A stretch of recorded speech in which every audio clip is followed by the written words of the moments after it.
Kenneth, my third oldest child, is graduating on May 12th. Last night was senior night, and I wanted to make him a Ferrero Rocher bouquet. So everything I Googled showed the sticks that you stick in the end of the candy, but I didn't want to use that. I wanted to use the paper. So I bought the paper, and I made my own from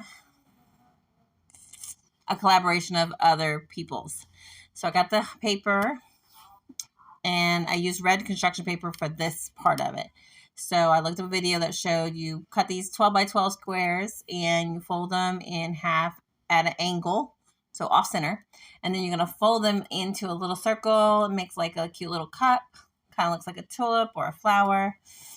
And you could use hot glue, which is what I did, or double-sided tape, which works well, but I don't want to mess with doing the tape every time. So I just used my little hot glue gun and folded it together and made this perfect little cute cup.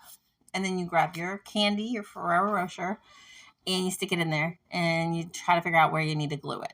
So you grab your glue and you put it in. I put it around like the rim and stuck it in there.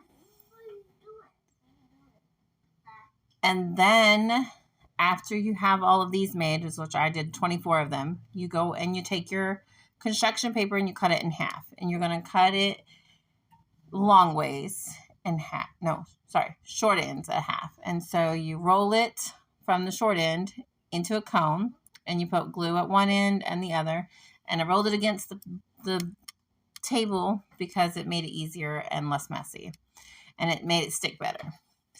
So of this cone, I got a little too far at the top. So my tulip didn't quite fit. You see right here, it's a little wide. So you just want to go closer to the edge if you can, and which I did on the rest of them. And then you put your glue around the rim again on the inside of the cone. And then you get your little tulip with your candy and you stick it down in there until the glue sticks. And it makes this cute little flower cone. And so I made 24 of these.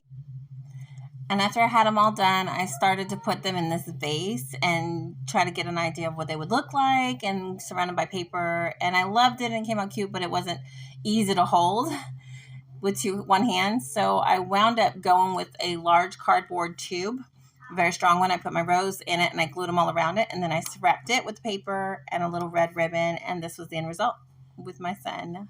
This was the group picture we got with everybody that came out to celebrate Kenneth.